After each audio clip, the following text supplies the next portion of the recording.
예, 봄이 왔습니다, 여러분. 이렇게 계절이 바뀔 때마다 잊지 않고 뉴스쇼에 찾아오는 분이 있죠. 심지어 이분은 비행기 타고 오십니다. 개간 박노자, 노르웨이 오슬로 대학교 박노자 교수 오늘도 오셨어요. 어서 오십시오. 네, 안녕하십니까. 와, 아니 저희 뉴스쇼를 위해서 지금 비행기를 타고 오신 거잖아요. 네. 예, 기꺼이 와서 자가격리까지 이주하시고 준 시설 격리까지. 심지어 시설에서. 심지어 그것까지. 아이고, 얼마나 답답하셨어요. 그런데 이런 논문 쓰려면은 사실은 이런 감옥에 들어가야지. 아, 논문 쓰기에는 최적화된 장소입니까?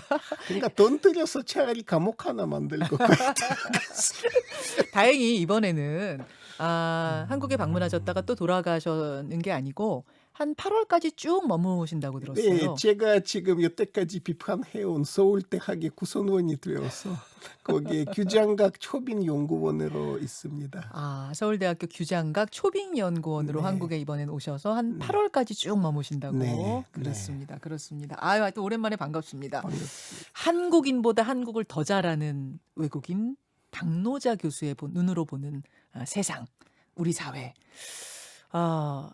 먼저 LH 사태 얘기를 좀 하고 싶어요. 계속 보셨죠? 예, 안 볼 수가 없습니다. 어직 하나 더 그렇죠. 보니까. 그렇죠. 제가 잠깐 실수했어요. 한국인보다 한국을 더 잘하는 외국인처럼 생긴 한국인. 이렇게 설명하는 게 맞죠? 정치적으로 올바르게. 그렇습니다. 그렇습니다. LH 사태, 진짜 오슬로에서 쭉 계속 뉴스 보시면서 어떠셨습니까? 뭐 한국인들의 분노가 어느 정도인지 대체로는 느낄 수는 있는 것이죠. 고위 공직자들의 땅토기는 사실은 오래전부터 문제였습니다. 그렇죠. 올해 80년대부터 문제였고요. 예, 예. 그냥 이거 다시 그게 왔구나. 음흠. 말하자면은 뭐 그런 느낌이겠죠, 많이들. 근데 이번에는요, 더욱 분노한 게 한국토지주택공사 직원들이 신도시 개발지에 미르 땅을 사놓고 직전에 사놓고 나무까지 빽빽하게 심어놓고 보상을 받을 수 있는 정말 최고의 조건을 만들어 놨다는 그 점인 거거든요. 심지어 지분까지 꼼꼼하게 쪼개가지고 해먹으려고 하다가 걸린 겁니다. 완벽 범죄를 이렇게 시도했다가 아니, 노르웨이는 이 부동산 땅을 바라보는, 집을 바라보는 시각이 어때요? 그러니까 노르웨이도 일단 자가주택 소유율이 비교적 높습니다. 다른 유럽 국가에 비해서는요. 그러니까 한 85%의 노르웨이 사람들이 자가주택을 소유하고 있는 것입니다. 자기 집을. 네, 자기 집을 소유하고 있고요. 그러니까 무주택자의 비율이 한국에 비해서 훨씬 낮은 편입니다. 그러네요.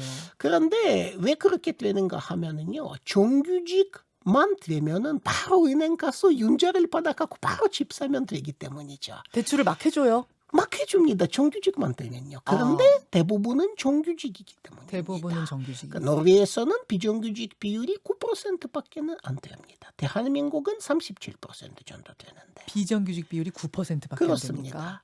그러니까 일단은 융자 받아 집 사는 것이 비교적 쉽기 때문입니다. 그렇군요. 일단 자기 자본도 같이 들여야 하는데 자기 자본 비율이 20% 정도 되는데 예, 저축을 조금 해서 예, 정규직 되고 융자 받고 집 사고. 그렇죠. 그러니까 자기 집 마련이 비교적 쉽다는 거예요. 게다가 땅덩이는 넓고 인구는 적고 그것도 우리하고 아주 다른 상황인 거죠. 그렇죠. 그리고는 일단 생활 수준 차이는 크게 없는 겁니다. 그러니까 오슬로에서 사나 아니면 어디 지방 구석이 초박혀서 사나 그 소득 수준이 별로 다르지 차이가 안 나고. 않습니다.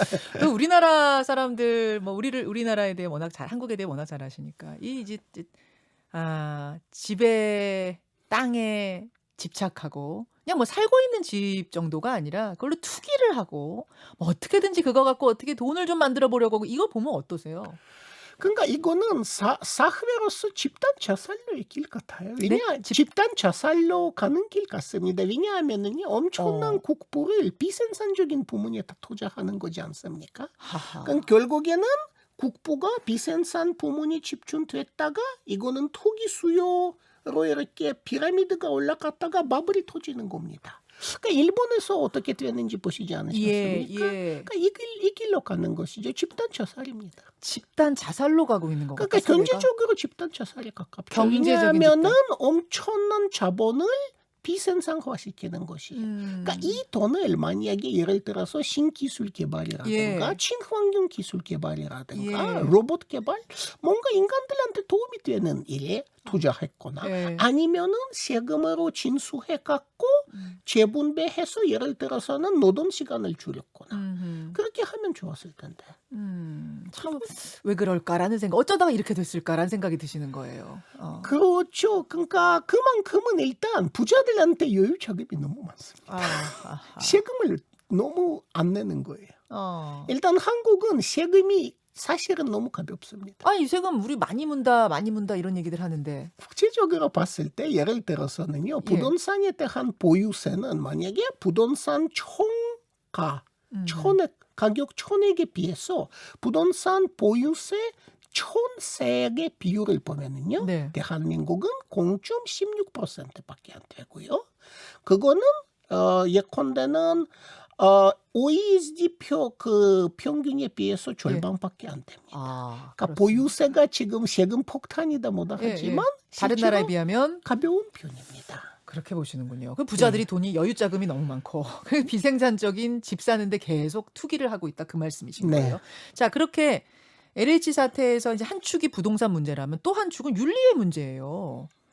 이 직원들 어떻게 생각하세요? 저는 솔직하게 이런 거 냉소적인 건지 모르지만은 대체로는 사회 지배층이 크게 봐선 거기까지 출세주의적 욕망 가지고 거기까지 올라간 사람의 윤리를 믿기가 어렵고요. 진짜 필요한 게 뭐냐면 통제입니다. 통제. 제대로 컨트롤해야 합니다. 그 사람들에게 윤리적이어야 된다. 아무리 말해봤자 그거 우이독견이라는 우리 아름다운 우리말 있지 않습니까? 소귀의 경일기다. 우이독견입니다. 그래봐야 소용이 없고요. 일단 이 사람들이 투기 한 번 했다가 정말 정신형까지 갈 수 있다. 이렇게 하고 그리고는 그들에 대한 철저한 통제가 필요한 겁니다. LH를 이명박 씨가 만들었을 때 그게 12년 전의 일이죠. 그때는 그런 컨트롤 메커니즘을 설치하진 않았습니다. 뭐 이명박 본인부터는 투기 문제가 좀 많았던 사람입니다. LH가 주택공사, 토지공사가 합쳐질 때 굉장히 어마어마한 권한을 가진 기구가 탄생하면서도 규제는 너무 약했단 말씀이에요. 그렇죠. 사실 지금 거기에는 9,000명 이상이 다니죠. 9,000명 이상이 다니는데 엄청난 조직이죠. 근데 거기에 대한 컨트롤 메커니즘을 이명박 대통령 때 누구도 생각하지는 않았고 만들지는 않았습니다. 그러고서 10년을 쭉 왔으니 그동안 어떤 일이 거기서 골마 터졌을지 알 수가 없는 겁니다. 그리고 그동안 검찰들이 뭐 했는지에 대해서도 좀 생각해봐야 합니다. 알겠습니다. LH 사태. 우리 안에서 이제 그 사건이 가장 큰 사건이라면 세계적으로는 애틀랜타 총기 사건. 이 사건이 굉장히 충격적입니다. 게다가 또 우리 한인들이 한 4명 희생을 당했기 때문에 우리에게도 크게 충격을 줬는데요. 일단 그 피의자는 인종 혐오 아니다. 성 중독 때문에 내가 그런 거다. 내가 자꾸 내 성 중독을 어찌할지 몰라서 내가 가는 그 장소에 가가지고 그걸 없애버릴 생각이었다. 이렇게 얘기하고 있거든요. 어떻게 생각하세요? 손충독이 뭔지 아시지 않습니까? 손충독은요. 예를 들어서 본인이 원하지 않은데 충동을 느껴서 포르노를 본다든가 아니면은 본인이 자제하지 못해서 공공장소에서 자위행위한다든가 이게 손충독입니다. 이 손충독은요. 미국에서 생각보다 많습니다. 한 전체 미국인 중에서는 3%에서 6%까지 손충독자인데요. 그렇게 많아요. 미국에 그런데 많습니다. 미국 문화에서는 아마도 청교도적인 문화에서 그거 억제하려 하다가 오히려 터지는 이제 그런 부분이 있는 것 같은데 그런데 손충독자가 총을 들고 총을 난사하는 경우가 있습니까? 거의 없다고 봐야 합니다. 전체적으로 손충독자들을 연구한 사람의 연구 결과를 보면은 손충독이 폭력 행위로 이어지는 경우는 1%밖에 되지는 않습니다. 성중독자가 폭력적이라는 뭐 이런 연구 결과는 연계가 없어요? 극소수입니다. 극소수예요. 극소수죠. 그리고는 손충독자가 이렇게 복수의 명면을 음. 총난사해서 죽인 적은 여태까지는 없었습니다. 인종 혐오라고 보십니까 이 범죄? 완벽하죠. 완벽합니까? 완벽하죠. 그것뿐 그렇게까지 확신하시는 어떤 이유가 있을까요? 일단 인종 혐오 범죄들이 여태까지는 쭉 증가세를 보여왔습니다. 미국에서. 지난 1년 몇 개월 동안 예. 미국에서는 준범죄 그러니까 살인 예. 그리고 이제 예를 들어서는 폭행, 살인 폭행 그것만 해도 400건 이상 넘었고요. 명면의 아시아인들이 희생됐습니다. 살인당한 것입니다. 그러니까 범죄 인종 혐오 범죄의 증가율은 지난해 같은 경우에는 140% 정도 된 겁니다. 그러니까 2배 이상 많아진 것인데요. 대부분의 가벼운 인종 혐오 범죄들이 통계 잡히지는 않습니다. 예. 그러니까 길거리에서 누군가가 예를 들어서 나한테 야 이놈아 중국으로 돌아가라 예. 이렇게 나한테 그런 혐오 발언을 한 거라든가 예. 신고가 안 되잖아요. 신고 안 되죠. 그런 것까지 따지면은 분위기가 엄청 험악하다. 엄청 험악해요. 엄청 험악하고 제가 아는 재미 중국인들 중에서도 예. 안 당해본 사람 아무도 없습니다. 안 당해본 사람이 없을 정도입니까? 물론 이제 교수님 주변 분들 얘기입니다만. 없습니다. 그게 트럼프 대통령 시기 거치면서 그렇게 된 거예요. 그러니까 어때요? 어떻게 보면은 미국이 경향적으로 쇠락해 가는데 새로운 국민 통합의 기제로 보수층이 아시아 특히 중국 혐오를 선택한 거예요. 아시아인들을 혐오하면서 자기들을 통합해요? 중국 혐오지만은 일단 이 사람들이 뭐 중국인과 한국인 구별할 수 있는 수준이 있지는 않으니까. 그렇죠. 그러니까 중국 혐오는 지금 미국에서는 사실은 민주당과 공화당 지지층을 결합시킬 수 있는 거의 유일한 테마이기도 하죠. 공화당, 민주당은 서로 갭이 엄청난데 유일하게 그들 사이 공동 분모는 중국 혐오죠. 유일한 그러니까 진보와 보수의 유일한 공통 분모가 중국 싫어해요? 네. 중국 싫다? 자기 위치를 거기에다가 베끼는 거니까요. 그러니까 이들이 어떻게 보면은 엄청난 역사적 위기감이죠.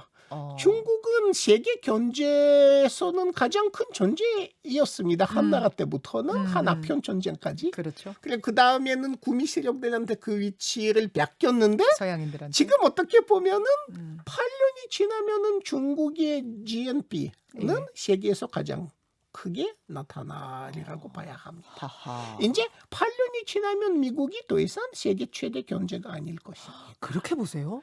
지금은 G2 하잖아요. 그래서 미국, 중국 G2다 이렇게 얘기하는데 8년 정도 지나면 G1이 될 것이다, 중국이? 뭐 미국의 군대는 여전히 그러니까 군사력은 아마 미국은 여전히 1위를 당분간 보유하리라고는 생각합니다만 경제력은 조금씩 이제 이룩하는 부분이 좀 크다고는 봐야 합니다. 그걸 미국인들이 캐치하고 있고 직감적으로 느끼고 있고 그래서 중국을 견제하고 싫어하고 인종 혐오가 결국은 아시아인에 대한 인종 혐오가 그 근원으로 가자면 중국 혐오에서 왔다고 생각하시는 거군요. 크게 봐서는 중국에 대한 말하자면 200년 동안의 백인 그러니까 구미권의 우위를 이제 중국이 다시 한번 빼앗아서 다시 한번 원래 위치로 돌아간다는 대한 위기감. 그러니까 이들한테는 어떻게 보면 역사가 200년 전으로 퇴행한다는 이제 그런 거군요.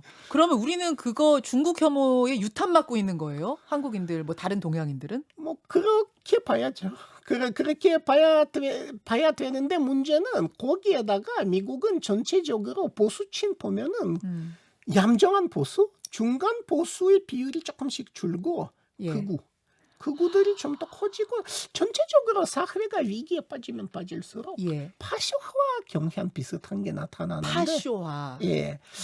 좀 파쇼들한테는 대체로는 백인이 아닌 모든 사람들이 이제는 적대적 타자로 보이지만 흑인의 경우에는 일단 비율부터 좀 크잖아요. 흑인은 13% 정도 되고 그리고 세력화돼 있고 흑인에 대해서는 조심을 해도 아시아인 같은 경우에는 전체 인구에서 비율이 얼마 되지는 않고 세력화가 좀 덜 된 상태다 보니까 거기에 좀 쉬운 타깃으로 쉬운 타겟으로. 예. 흑인은 이제 지난번 뭐 총격이라든지 뭐 경찰에 의한 피해 같은 거 있을 때 전체 흑인 사회가 들고 일어나서 시위도 하고 뭐 여러 가지 세력화가 행동을 하죠. 대단히 잘 돼 있는데 세력화가 돼 있는데. 아시아인 같은 경우에는 일단 나라별로 좁혀져 있고요. 예. 그리고는 협력은 하더라도 예. 어쨌든 간에 기본 소속은 재미 중국인, 그렇지. 재미 한인, 재미 필리핀은 이제 이런 나눠져 식입니다. 있죠. 나눠져 있죠. 뭉치지 못해요. 예. 아시아인들은 그래서 타겟이 되기 더 쉽다 그 말씀이시군요. 그럼 이번 애틀랜타 사건을 그냥 어떤 단순한 인종 혐오 범죄, 뭐 한국인 타겟으로 한 범죄 이렇게 보시는 게 아니라 전체 미국 사회의 극우 파쇼화를 보여주는 상징적인 사건이다 보시죠. 정체적인 위기, 전체적 미국 사회 위기, 그 병리선의 심화와 전체적인 극우화에 아주 좋지 않은 조짐인데요. 예. 그건 미국에서 정말 이게 계기가 되어서 큰 방선이 일어나지 않은 이상은 앞으로는 지금 재미 한인만 해도 200만 명 이상이거든요. 앞으로는 재미 한인들의 안전부터는 우리가 좀 걱정할 필요가 그러네요. 있다고 그러네요. 생각합니다. 교수님, 지금 시간이 어떻게 가는지도 모르고 제가 아이고. 들었는데 아주 이 날카로운 분석들 들었는데요. 이제 한국에 8월까지 계시니까 더 자주 좀 모시겠습니다. 아이고 감사합니다. 오늘 귀한 시간 대단히 고맙습니다. 감사합니다. 개간 박노자였습니다. 김현정의 뉴스쇼는 청취자 여러분의 참여로 이루어집니다. 트위터, 페이스북, 레인보우 게시판, 그리고 단문 50원, 장문 100원의 유료 문자 샵 1212, 우물정 1212 통해 참여하실 수 있습니다. 김현정의 뉴스쇼, 여러분과 함께 만듭니다.